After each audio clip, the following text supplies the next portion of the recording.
අයිබෝන් සියලුම දෙනාට ඉන්ද්‍රිය තාක්ෂණ විද්‍යාවේ න්‍යායාත්මක හා ප්‍රායෝගික දැනුම ඔබ වෙත අරගෙන එන වීඩියෝ මාලාව. තවත් වැදගත් වීඩියෝවක් සමගින් අද අපි ඔබ හමුවට ඇවිල්ලා ඉන්නේ. මම හිතන්නේ බොහොම කාලෙකින් රටේ ලෝකේ පවතින මේ වසංගත තත්ත්වයක් එක්ක මම හිතන්නේ අපිට අර සුපුරුදු විදියට ඔබ හමු වෙන මේ වීඩියෝ මාලාව සමගින් සම්බන්ධ වෙන්න බැරි වුණත් මම හිතන්නේ යම් කාලයකට පස්සේ අපි නැවතත් මේ වගේ වීඩියෝ මාලාවෙන් වීඩියෝ පාඩම් මාලාවෙන් ඔබ හමුවට ඇවිල්ලා ඉන්නේ. ඉතින් ඔබට මතක නම් විශේෂයෙන් අපි අවසාන වශයෙන් කතා කළා මේ ඉංජිනේරු තාක්ෂණ වේදේ න්‍යායාත්මක කරුණු යටතේ. විශේෂයෙන් ඉංජිනේරු තාක්ෂණ වේදේ හදාරන දරුවන්ට සහ අනිකුත් අපිව නරඹන අපිත් එක්ක එකතු වෙලා ඉන්න සියලුම දෙනාට වැදගත් වෙන මේ ගෘහ ඉදිරි පරිපත්‍ය සම්බන්ධ න්‍යායාත්මක කරුණු මම හිතන්නේ අපි වීඩියෝ 5ක් ඔබ සමග බෙදා ගත්තා. විශේෂයෙන් ගෘහ ඉදිරි පරිපත්‍ය හැඳින්වීම ප්‍රධාන පරිපත්‍ය උපාංග උපපරිපත්‍ය උපාංග මේ දේවල් ගැන. ඉතින් අද ඒකේ තවත් ඉදිරි වීඩියෝවක් වශයෙන් මේ 6 වෙනි වීඩියෝ මාලාව අද අපි ඔබ හමුවට ඉදිරිපත් කරනවා. විශේෂයෙන් අද කතා කරන්න බලාපොරොත්තු වෙනවා න්‍යායාත්මකව සහ ප්‍රායෝගිකව ඔබට ඉතාම වැදගත් වෙන ගෘහ ඉදිරි පරිපත්‍යයේ තවත් උපපරිපත්‍ය උපාංග කීපයක් ගැන. ඉතින් ඒ උපපරිපත්‍ය උපාංග මොනවද? ඒවෙන් අපිට කරගන්න පුළුවන් කාර්යයන් මොනවද? ඒවට නිවැරදිව රැහන් සම්බන්ධ කරගන්නේ කොහොමද? ඒවා ගෘහ ඉදිරි පරිපත්‍යයට සම්බන්ධ කරන්නේ කොහොමද කියන එක අපි මේ ප්‍රසන්ටේෂන් ඇතුලේ සියලුම දේවල් එකතු කරගෙන දැන්වත් වෙනවා.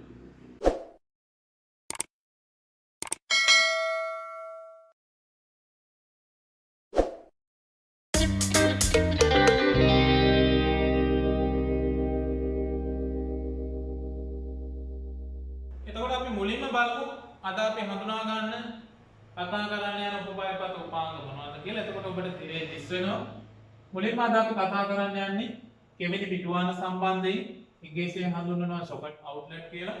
එතකොට කෙවිලි පිටුවානක භාවිතය විශේෂයෙන් නිවසේ භාවිතා වෙන විදුලි උපකරණ පේනුවක් කරා සැපයීමට සම්බන්ධ වෙන විදුලි උපකරණ ප්‍රධාන සැපයීමට සම්බන්ධ කරන්න තමයි අපි කෙවිලි පිටුවාන භාවිතා කරන්නේ. ඉතින් අපි වැඩි දුරටත් බලමු මේ තොරතුරු ටික.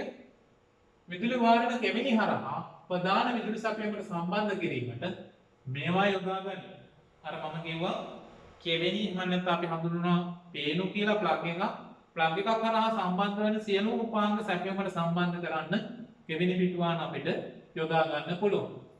වාරණ ලබා ගන්නා ප්‍රමත ධාරාවට අනුරූපව විවිධ ධාරා අගයන්ගෙන් යුතුව. විශේෂයෙන් මේ වාරණ කියන එක උපකරණ කියන එකම තමයි දුවේ පුතේ වාරණ උපකරණ. ඒක ගැටලුවක් නෑ. විශේෂයෙන් මේවා පාරිභාෂික වචන ගොඩක් ඒවා ඒක නිසා ඉවත් ඔබ දැනුවත් වන්න. වාරණ ලබා ගන්නා ප්‍රමත ධාරාවට අනුව එක එක් උපකරණය ලබා ගන්නා ධාරාවට අනුරූපව විවිධ පේනු මගින් තමයි ඒවා සැපයීමට සම්බන්ධ කරන්න ඕනේ. මොකද හේතුව එහෙම නැත්නම් ඒ උපකරණයට අවශ්‍ය ධාරාව ලබා ගන්න බැරුව යනවා. ඉතින් මේ විවිධ ධාරාගයන් ගන්න උපකරණ විවිධ පේනු හරහා සැපයීමට සම්බන්ධ කරන්න මේ කෙවිලි පිටුවාන සම්බන්ධ කරලා තියෙනවා කියනවා. ඇම්පියර් 3, ඇම්පියර් 5, ඇම්පියර් 13, ඇම්පියර් 15 ආදී වශයෙන්. එහෙනම් ඔබට පැහැදිලි කෙවිලි පිටුවානක් යොදා ගන්න මොකද? පේනුවක් මගින් සැපයීමට සම්බන්ධ වෙන උපාංග ප්‍රධාන විදුලි බල සැපයීමට සම්බන්ධ කරන්න. ඒ උපකරණ ලබා ගන්නා ධාරාවට අනුව කෙවිලි පිටුවාන ඇම්පියර් 3, ඇම්පියර් 5, ඇම්පියර් 13 සහ 15 වශයෙන් වර්ග වෙනවා. විශේෂයෙන් මතක තියාගන්න ඕනේ දුවේ පුතේ වර්තමානයේ ශ්‍රී ලංකාව තුළ භාවිතයට මේ කෙවිලි පිටුවාන සහ පේනු වලින් අවස්ථාව දීලා තියෙන්නේ ඇම්පියර් 13 4/3 කූරු කෙවිලි පිටුවාන පමණයි. මේක විශේෂයෙන්ම ඔබ අවධානයෙන් තියාගන්න. මොකද හේතුව ආරක්ෂාව ගැන හිතලා විශේෂයෙන් විදුලිය සම්බන්ධයෙන් ගිනි ගැනීම් වලදී අර අපි කියන්නේ කුණුගු පැනීම ඇති වෙනවා, ස්පාර්ක් වීම ඇති වෙනවා. ගොඩක් වෙලාවට ඒවා ඇති වෙන්න මූලික සාධකයක් තමයි මේ කෙවිලි පිටුවාන වල තියෙන අර අග්‍ර නිවැරදිව තදින් සම්බන්ධ නොවීම අපි කියනවා ලූස් කනෙක්ෂන් කියලා. එතකොට මේ වගේ අවස්ථාවල් විශේෂයෙන් මේ ඇම්පියර් 5 ඊට පස්සේ ඇම්පියර් 16 වගේ කෙවිලි පිටුවාන වලින් ඇම්පියර් 15 වගේ රවුන්ඩ් 3 කූරු කෙවිලි පිටුවාන වලින් මේ ලූස් කනෙක්ෂන් ඇති වෙන තියෙන ප්‍රවණතාව වැඩි නිසා දැන් ලංකාව තුල නිර්දේශ කරලා තියෙන්නේ විශේෂයෙන් ඉදිරි භාවිතයට සහ වර්තමානයේ භාවිතයට ඇම්පියර් 13 4/3 කූරු කෙවිලි පිටුවාන පමණයි. ඉතින් අර අපි පරණ දේවල් ගැන කතා කරනවා විශේෂයෙන් මොකද හේතුව මෑතකදී තමයි ඇම්පියර් 13 එහෙම සම්මත වුණ නිසා. ඉතින් අපි බලමු මේවා හැඩගුරුව කොහොමද කියන එක. ඔන්න ඔබට පේනවා ඇම්පියර් 3 සොකට් අවුට්ලට් දෙවෙනි පිටුවන මේවා ඒ තරම්ම භාවිතේ නැහැ. ගොඩක් වෙලාවට මේවා ඇම්පියර් 3 ඉඳලා ඇම්පියර් 8ක් විතර දක්වා යන්න පුළුවන්. අර අපි කියනවා 2p ප්ලග් කියලා. දෙකූරු තේරු සම්බන්ධ කරන්න තමයි මේ කෙවෙනි පිටුවන යොදාගන්නේ. ඊට පස්සේ ඇම්පියර් 5 තුන්කූරු කෙවෙනි පිටුවන ඇම්පියර් 13 ඔන්න මම කිව්වා දැන් ලංකාවේ ඔන්න භාවිතයට නිර්දේශ වෙලා තියෙන මේ ඇම්පියර් 13 හතරස් තුන්කූරු කෙවෙනි පිටුවන ඊට පස්සේ ඇම්පියර් 15 තුන්කූරු කෙවෙනි පිටුවන. එතකොට විශේෂයෙන් මෙන්න මේ තුන්කූරු කෙවෙනි පිටුවන ගත්තාම මේ අග්‍ර තුනට සැපයුම් රැහන් සම්බන්ධ වෙන සම්මතයක් තියෙනවා. විදුලි ඉංජිනේරු ආයතනය මගින් පනවපු සම්මතයක් තියෙනවා. අනිවාර්යයෙන් මේ සම්මතයට අනුව තමයි සැපයුම් රැහන් අපි සම්බන්ධ කරන්න ඕනේ. එතකොට අපිට කියනවා සෑම තුන්කූරු කෙවෙනි පිටුවනකම දකුණු පස අග්‍රයේ කලා රැහන අපි කියනවා බේස් එක එහෙම නැත්නම් ලයිව් එක කියලා. වම් පස අග්‍රයට උදාසීන රැහන නියුට්‍රල් එක මධ්‍ය අග්‍රයට භූගත රැහන එර්ත් එක සම්බන්ධ කළ යුතු අතර. එතකොට මේ ඕනිම තුන්කූරු කෙවෙනි පිටුවනක දැන් මේක ගත්තත් මේක ඔයගලන්ට පේනවා අග්‍ර තුනක් තියෙනවා. ප්‍රධාන වශයෙන් මේ ඉහළින් තියෙනවා විශාල මධ්‍ය අග්‍රයක්. ඊට අමතරව මේ පහළින් තියෙනවා එකම සමාන ප්‍රමාණයේ දකුණු පස අග්‍රය සහ වම් පස අග්‍රය. එතකොට ඔන්න ඔය අග්‍ර තුනට අපේ සැපයුම් රැහන් සම්බන්ධ කරනකොට අපිට ඕනි විදිහට සම්බන්ධ කරන්න බෑ. අනිවාර්යෙන් සම්බන්ධ කළාට පස්සේ මෙන්න මේ දකුණු පස අග්‍රය මේ සර්ෆේස් එක කියන්නේ මූණත අපේ මූණ දිහාවට හරව ගත්තාම මේ ස්විච් එක තියෙන පැත්ත අපේ මූණ දිහාවට හරව ගත්තාම මෙන්න මේ දකුණු පස අග්‍රයට අනිවාර්යෙන් සජීවී රැහන් සම්බන්ධ වෙලා තියෙන්න ඕනි. මේ වම් පස අග්‍රයට උදාසීන රැහන සහ මේ මධ්‍ය විශාල අග්‍රයට බිම්ගත රැහන සම්බන්ධ වෙලා තියෙන්න ඕනේ. ඒක විශේෂයෙන් අපි පරීක්ෂා කරනවා ද්‍රව්‍යතා පරීක්ෂාවේදී විශේෂයෙන් මේ කෙවෙනි පිටුවාන වල. ඒක නිසා ඔන්න දුරුකුතේ මතක තියාගන්න. මේ කෙවෙනි පිටුවාන තුන්කූරු කෙවෙනි පිටුවානක මේ සර්ෆේස් එක මුහුණට අපේ මුහුණට හරව ගත්තාම මේ පහළින් දකුණු පස අග්‍රයට සජීවී රැහන වම් පස අග්‍රයට උදාසීන රැහන සහ මධ්‍ය අග්‍රයට බිම්ගත රැහන සම්බන්ධ විය යුතුමයි.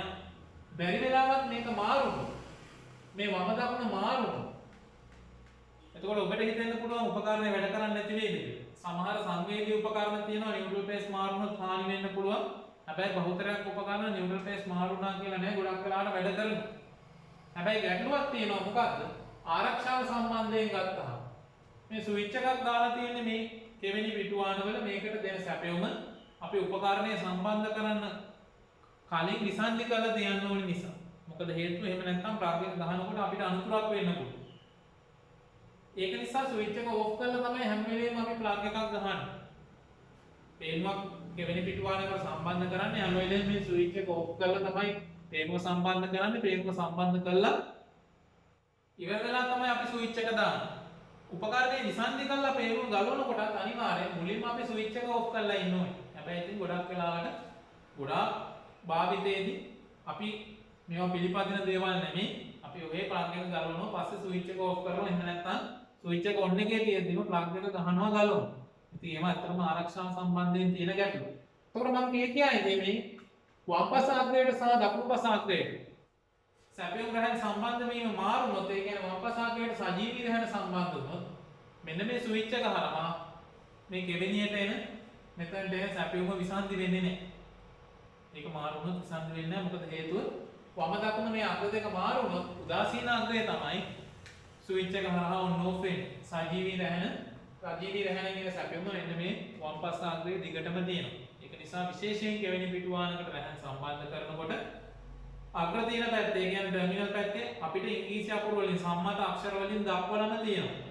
එර්ත් එක කොයි පින් එකද, නියුට්‍රල් එක කොයි පින් එකද, බේස් එක කොයි පින් එකද කියලා. ඒ අනුව අපි අනිවාර්යෙන් සම්බන්ධ කරන්න ඕනි දකුණට සජීවී රැහන, වමට උදාසීන රැහන සහ මධ්‍ය අග්‍රයට බිම්ගත රැහන. ඊට අමතරව තවත් විශේෂ කරුණක් තියෙනවා.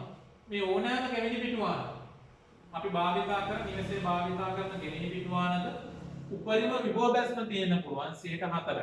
වෝල්ටේජ් ඩ්‍රොප් එක 4%. ඒ කියන්නේ ලංකාවේ භාවිතා වෙන සැපයුමේ නම් වෝල්ට් 230 සැපයුමින් 4%ක් තමයි අපේ ගොඩනැගිල්ලක් තුළ ඕනෑම කෙවෙනි පිටුවානක අපි වෝල්ටේජ් තව මැන්නොත් ඒ බැස්ම තියෙන්න පුළුවන් වෝල්ටේජ් ඩ්‍රොප් එක.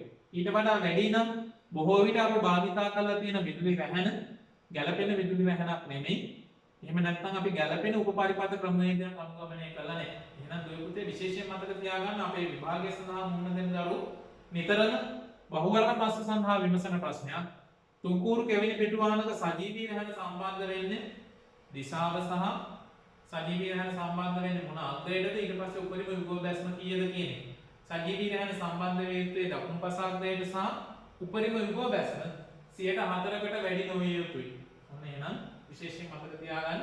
එතකොට අපි ගෙදරදී ප්ලග් එකක් චෙක් කරනකොට අනිවාර්යෙන් බලන්න මෙන්න මේ දකුණු පස අග්‍රයේ ස්විච් එක ඔන් කරලා දකුණු පස අග්‍රයට තමයි ටෙස්ටරේ එහෙම නැත්නම් පරීක්ෂකේ දැල් වෙන්න ඕනේ. ඔන්න මේ සංකේතාත්මකව දක්වලා තියෙනවා. මේ කෙවිනි පිටුවාහනක සංකේතය ඔයගලන්ට පේනවා මෙන්න මේ මධ්‍ය අග්‍රයේ මෙන්න මේ විශේෂ සාධුණක් තියෙනවා. එකකින් අපිට අඳුරගත්ත එක ඒක තමයි විග්‍රත අග්‍රය කියලා. දකුණු පස අග්‍රයේ සජීවී රැහැන වම් පස අග්‍රයේ උදාසීන රැහැන. දැන් මෙතනින් ඔයගලන්ට පේනවා සම්මතය අනුව සම්බන්ධ වෙලා තියෙනවා සජීවී රැහැන දකුණු පස අග්‍රයට උදාසීන රැහැන වම් පස අග්‍රයට සහ විග්‍රත රැහැන මධ්‍ය අග්‍රයට. එහෙනම් පැහැදිලි.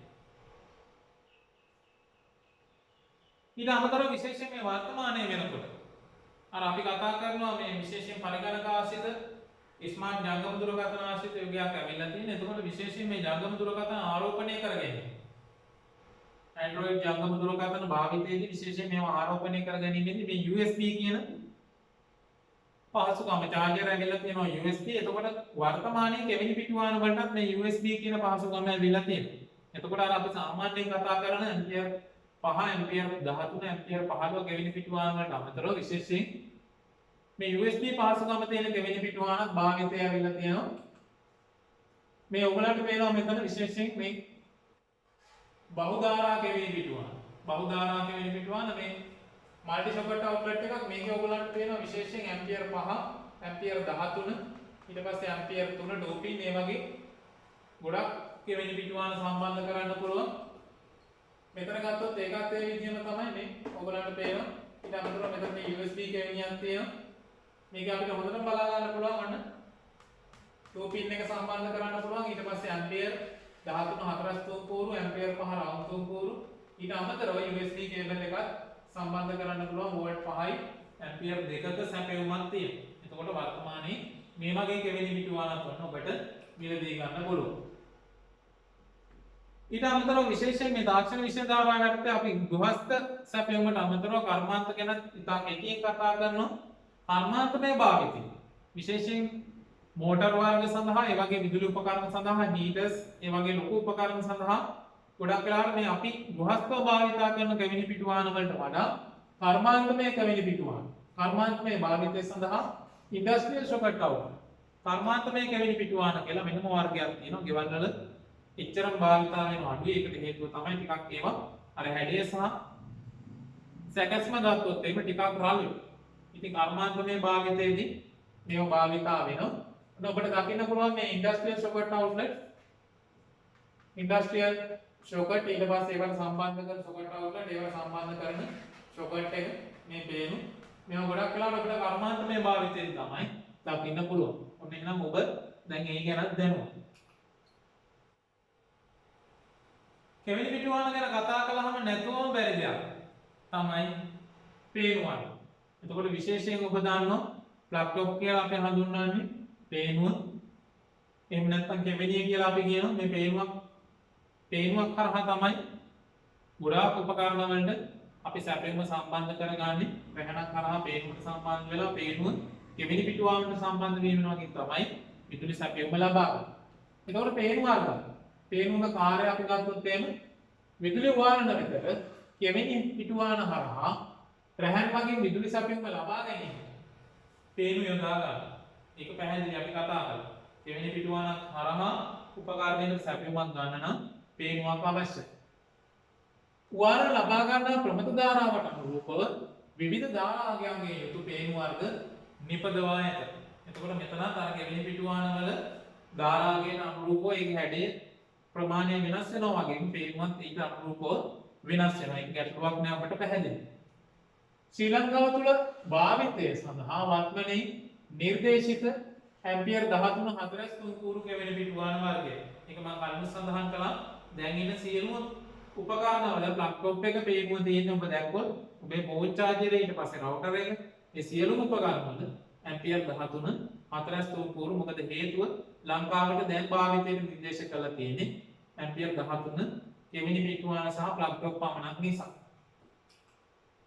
ඔන්න ඔබට දකින්න පුළුවන් පේන වර්ග ඇම්පියර් 3 2 පින් මේක ඇම්පියර් 3 ඉඳලා ඇම්පියර් 8 දක්වා යන්න පුළුවන් 2 පින් ඊට පස්සේ ඇම්පියර් 5 කෙවෙනි පිටුවාන round 3 core ampere 13 4 core ampere 15 යනකත් රවුන්ඩ් 3 කෝරු පේනු අපිට බලා ගන්න පුළුවන්.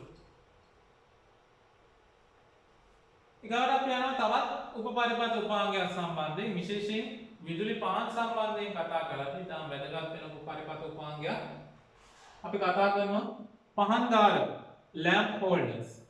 විශේෂයෙන් අර අපි කතා කරන්නේ දැන් වර්තමානයේ වෙනකොට කතා කරනවා LED යුගයක් සම්බන්ධයෙන් විදුලි බල්බ ගැන කතා කළොත් එන්නේ සූත්‍රිකා පහන් ඊට පස්සේ ටියුබ් ලයිට් එක ගැන අපි සම්බන්ධයෙන් විශේෂයෙන් මේ හෝල්ඩර් ගැන කතා කරනකොට ටියුබ් ලයිට් හෝල්ඩර් වෙනම තියෙනවා. ඒවා ගැන අපි වැඩි කතා කරන්නේ නැහැ. මොකද හේතුව ඒක ටියුබ් ලයිට් සඳහාම සුවිශේෂී කරලා හදපු හෝල්ඩර් එකක් නිසා එකලසක් නිසා සූත්‍රිකා පහන ඊට පස්සේ සුසංහිත ප්‍රතිදීපන පහන ගැන අපි කතා CXL ලයිට් එක සුසංහිත ප්‍රතිදීපන පහන ඊට පස්සේ මේ වර්තමානයේ අලුතෙන් කතා කරන ආලෝක විමෝචක ඩයෝඩ් පහන LED පහන් ගත්තොත් මේ ගොඩක් විදුලි පහන් සම්බන්ධ කරන්න අපිට පහන් ධාරක ලැම්ප් හෝල්ඩර්ස් අවශ්‍ය වෙනවා. පහන් ධාරකයක භාවිතය අපි කතා කරමු. විදුලි පහන් වෙත විදුලි සැපයීම ලබා ගැනීමට පහන් රඳවා තබා ගැනීම. පහන් ධාරක උපයෝගී කරගන්න. එතකොට විදුලි පහනකට CXL බල්බ් එකකට LED බල්බ් එකකට සූත්‍රිකා පහනකට විදුලි සැපයීම සම්බන්ධ කරන්න ප්‍රධාන වශයෙන් අපිට යොදා ගන්න පුළුවන් පහන් ධාරකයක්. ඊට අමතරව සමහර පහන් වර්ග දරාගෙන ඉන්න. පහන් රඳවලා තියාගන්න. සමහර වර්ග හැම වර්ගයක්ම නෙමෙයි. පහනේ ප්‍රමාණය ගොඩාක් විශාල නම් හෝල්ඩර් එකකින් එයා රඳවන්න බැරි වෙනවා. එතකොට අපි වෙනම ක්‍රමවේදයක් හදනවා ඒක රඳවන්න. ඒකයි අපිට කියන්නේ පහන් රඳවා තබා ගැනීමට පහන් ධාරක උපයෝගී කරගන්න. පහන් වල සම්බන්ධක අග්‍රාණු තුඩු සහිත වර්ගය අපි කියනවා පින් ටයිප් කියලා. එහෙම නැත්නම් බෙයෝනට් ටයිප් කියලා. හා පොට සහිත වර්ගය ස්ක්‍රූ ටයිප්, එඩිසන් ටයිප් ලෙස විවිධ විස්කම්භ වලින් යුතුව විවිධ විස්කම්භ වලින් විවිධ ප්‍රමාණ වලින් යුතුව පහන් ධාරක නිබඳවයි. විශේෂයෙන් අපි මතක තියාගන්න ඕනේ ප්‍රධාන වශයෙන් ලංකාවේ භාවිතා වෙන ටයිප් දෙකයි තියෙන්නේ. එකක් තමයි අපි අපේ සාමාන්‍ය භාවිතය කිව්වොත් පින් ටයිප් එකයි ස්ක්‍රූ ටයිප් එක. ඇත්තටම පින් ටයිප් ස්ක්‍රූ ටයිප් කියන්නේ ඇතුලේ තියෙන අර සම්බන්ධක අග්‍රාණු ඇත්තම නම් දෙක තමයි මොකද්ද? ඒක විශේෂයෙන් මතක තියාගන්න. බෙයෝනට් වර්ගයේ පින් ටයිප් එකේ තියෙන නියම නම තමයි බෙයෝනට් වර්ගයේ. ඊට පස්සේ ස්ක්‍රූ ටයිප් එකට කියන නියම නම තමයි එඩිසන් වර්ගය. ඔන්න ඔය වර්ග දෙකෙන් තමයි ප්‍රධාන වශයෙන් ලංකාවේ භාවිතයට පහන් ධාරක නිපදවන්නේ. අග්‍ර සම්බන්ධතාවය ඒ කියන්නේ අග්‍රවල හැඩයන්. හැබැයි ඇත්තටම කතා කළොත් අර සමස්ත භාවිතය ලෝකේ භාවිතය ගත්තොත් එහෙම මේ බෙයෝනට් වර්ගයේ තියෙනවා විවිධ විස්කම්භ වලට. ඊට පස්සේ එඩිසන් වර්ගයේ තියෙනවා විවිධ විස්කම්භ වලට. අනු අපිට ඉස්සරහට බලන්න පුළුවන්. එතකොට ප්‍රධාන වශයෙන් පහන් ධාරක වර්ගීකරණය බැලුවොත් අපිට ප්‍රධාන වර්ග දෙකකට බෙදන්න පුළුවන්. එකක් තමයි මේ පෙන්ඩන්ට් හෝල්ඩර්. පෙන්ඩන්ට් හෝල්ඩර් කියන්නේ වයර් එකක් සම්බන්ධ කරලා සුනාමි රැහැනක් සම්බන්ධ කරලා පල්ලෙහාට අර මහලක පෙන්ඩන්ට් එකක් එල්ලෙනවා වගේ සම්බන්ධ වෙන නිසා තමයි මේ පෙන්ඩන්ට් හෝල්ඩර් කියන්නේ. මේවා තමයි ගොඩක් වෙලාවට බහුලව භාවිතයේ තියෙන පෙන්ඩන්ට් හෝල්ඩර්. ඊට අමතරව මෙන්න මේ වර්ග දෙක ගත්තොත් අර ප්‍රධාන වර්ගීකරණයේ පෙන්ඩන්ට් හෝල්ඩර් කියන්නේ එක වර්ගයක්. බාවර පහන් අල්ලු කියන්නේ තවත් වර්ගයක් බටන් හෝල්ඩර්. බාවර පහන් අල්ලු. මේ බටන් හෝල්ඩර් වල ප්‍රධාන කොටස් දෙකකට බෙදන්න පුළුවන්. ඍජු බාවර සහ ආනත බාවර. විශේෂයෙන් බිමේ ඉඳලා සිරස් උස ගොඩක් වැඩි ඉඩක් තියෙනවා නම් වැඩි උසක් තියෙනවා නම් සාමාන්‍ය මිනිස්සෙගේ උසට වඩා වැඩි උසක් තියෙනවා නම් අපිට මේ පෙන්ඩන්ට් හෝල්ඩර් එකක් පාවිච්චි කරන්න පුළුවන්. වයර් එකක් සම්බන්ධ කරලා. හැබැයි මේ සිරස් උස අඩු වගේ තැනක අඩු තැනකට මේ පෙන්ඩන්ට් හෝල්ඩර් එකක් අපි භාවිතා කරන්නේ නැහැ. මොකද හේතුව වයර් එක සම්බන්ධ කරලා හෝල්ඩර් එකක් සම්බන්ධ කරලා ඒකට තව ලයිට් එකකුත් දැම්මා. සිරස් උස අඩු වුණොත් මොකද වෙන්නේ? එකක් තමයි විදුලි පහන අපේ ශරීරයේ ස්පර්ශ වෙන්නේ. අනික තමයි බොහොම පහසුවෙන් හොර හතුරෙක් වුණත් ගලවගෙන යන්න පුළුවන් අනාරක්ෂිතයි. විදුලිය මගින් වෙන අනාරක්ෂිතභාවය සහ පුද්ගලයන් මගින් වෙන්න පුළුවන් අනාරක්ෂිතභාවය විශේෂයෙන් අපේ වගේ රටක නේ. ඒක නිසා විශේෂයෙන් මේ සිරස් උස අඩු තැනකට පාවිච්චි කරන්නේ මේ බාවර වර්ගයේ පහන් නම්. එතකොට සිරස්ව සාදු ගන්නකට බාවර පහන්නල්ලු පාවිච්චි කරන්න පුළුවන්.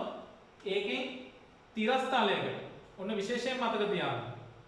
තිරස්තලයකට ලම්බව විශේෂයෙන් දැන් සිවිලිමක වගේ දැන් අපි හිතමු ස්ලැබ් එකක් දාපු තැනක වගේ සිරස්ව අඩුයි නම් අපිට පුළුවන් තිරස්තලයකට ලම්බකව පහනක් සම්බන්ධ කරගන්න මෙන්න මේ ඍජු බාවර වර්ගය. ඒක විශේෂයෙන්ම මතක තියාගන්න ඍජු බාවර වර්ගයේ පහනල්ලු භාවිතා කරන්නේ තිරස්තලයකට ලම්බකව පහනක් සම්බන්ධ කරනවා. ඊට පස්සේ අපි හිතමු බිත්තියකට විදුලි පහනක් සම්බන්ධ කරනවා. මේ වගේ සිරස් බිත්තියක. එතකොට සිරස් බිත්තියට ලම්බකව විදුලි පහන සම්බන්ධ කරොත් එළියන්නේ කොහෙද? එළියන්නේ ඇත්තටම ඈතට යනවා. අපිට අවශ්‍ය මේ පාමුණක. බිත්තියකට වගේ බිත්තිය පාමුණටනේ එළියම. අන්න ඒ වගේ තැනකට අපිට භාවිතා කරන්න පුළුවන් ආනත භාව, angle button holder. Angle button holder එක භාවිතය තමයි සිරස් තලයකට ආනත. ඔන්න එහෙනම් මතක තියාගන්න බාවර පහනල්ලු වල භාවිතය තිරස් තලයකට ලම්බකව නම් ඍජු බාවර, සිරස් තලයකට ආනත වන ආනත බාවර වර්ගයේ බටන් හෝල්ඩර් අපිට පාවිච්චි කරන්න පුළුවන්. ඔන්න අර මම කලින් කතා කරපු මේ විශේෂයෙන් ලංකාවේ මේ සේලෝ වර්ග නම් භාවිතා වෙනවා අඩුයි. ඔබට දැනගන්න දැනුම වර්ධනය කරගන්න තමයි මේක අපි එකතු කළේ. බල්බ් ෆිටින්ග්ස් ගයිඩ් එකක් තියෙනවා. මේ තියෙන ස්ක්‍රූ කැප් එක, ස්ක්‍රූ කැප් එකේ ES E27 මිලිමීටර 27 ඊට පස්සේ SESC 14 මිලිමීටර 14 එකත් ස්ක්‍රූ ටයිප් එකමයි. එඩිසන් ස්මෝල් එඩිසන් එක ඊට පස්සේ මේක මේ විශාල එක. බෙයොනට් එකේ ඔයගලන්ට පේනවා BCB 22 SBCB 15 බෙයොනට් එකේ වර්ග දෙකක් තියෙනවා.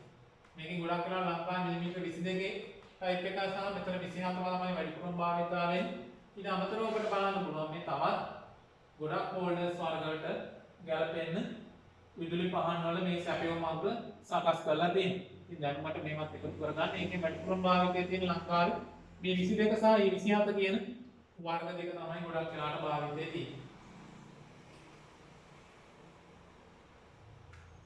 ඊගාව උපපරිපද උපාංගයේ අනුහුරු පුරුව. සිංහල වචනේ කිව්ව ගමන් නිකන් නේද ඔබට සිනා පහළ වෙන්නේ. මොකක්ද මේ වචනේ කියලා නේද? අනුහුරු පුරුව. ඉංග්‍රීසි වචනේ කිව්වොත් ඔබට යම් මතකයක් ලැබෙනවා. ඇඩැප්ටර් කියලා අපි කියනවා. ඇඩැප්ටර් එක.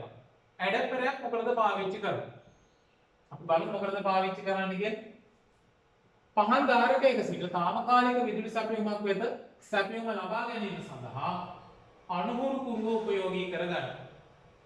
එතකොට අපි හිතමු අපේ ගෙදර හදිස්සියේ දානිකයක් එහෙම නැත්නම් මොකක් හරි ඒ වගේ වෙනත් උත්සව අවස්ථාවක් තියෙනවා. ගෙයින් එළිය අපි ඉදි කරනවා తాමකාලික ඉදිකිරි. తాමකාලිකව මඩුවක් හරි මොකක් හරි සකස් කරනවා. ඕකට කරන්ට් එක දෙන්න. එතකොට අර අපි ප්‍රධාන විදුලි සැපයුම ස්ථාපනයේදී වගේ වයර් ඇදලා නේද? ඒ වගේ කරන්නේ නැහැ. අපි කරන්නේ ළඟම තියෙන හෝල්ඩර් එකකින් තමයි ගොඩක් වෙලාවට කරන්ට් එක ගන්න. එතකොට ඔය හෝල්ඩර් එකකින් తాවකාලික විදුලි සැපයුමක් ගන්න. පහන් ධාරකයක ඉඳලා తాවකාලික විදුලි සැපයුමක් ගන්නකොට ඒ හෝල්ඩර් එකට සම්බන්ධ කරන කොටස තමයි මොකද්ද? අනුහුරු පුරුව. පැහැදිලි නේද දුවේ පුතේ එහෙනම්? රූප සටහනක් බැලුවොත් ඔබට පැහැදිලිව දැක ගන්න පුළුවන්. මෙන්න ඇඩැප්ටර් තියෙනවා. මේ සාමාන්‍ය රූපීය පෙනුම ඊට පස්සේ මෙතන ඔයගලන්ට පේනවා මේ අන්ත දෙක. විශේෂයෙන් මතක් කරන්න ඕනේ. අනුහුරු පුරුවක් කරහා ගන්න පුළුවන් සැපයුමේ තියෙන්නේ සජීවී අග්‍රය සහ උදාසීන අග්‍රය පමණයි. ඒක නිසා යම් අනාරක්ෂිත භාවයක් තියෙනවා. මොකද හේතුව බිම්ගත අග්‍රය සම්බන්ධ නොවන නිසා. ඒකත් විශේෂයෙන් මතක් කරනවා. එතකොට පහන් ධාරකයක ඉඳලා తాවකාලික විදුලි සැපයුමක් ගන්න තමයි අනුහුරු පුරුව අපි උපයෝගී කරගන්නේ. ඉංග්‍රීසි වචනේ මතක තියාගන්න සිංහල වචනයත් එක්කම ඇඩැප්ටර්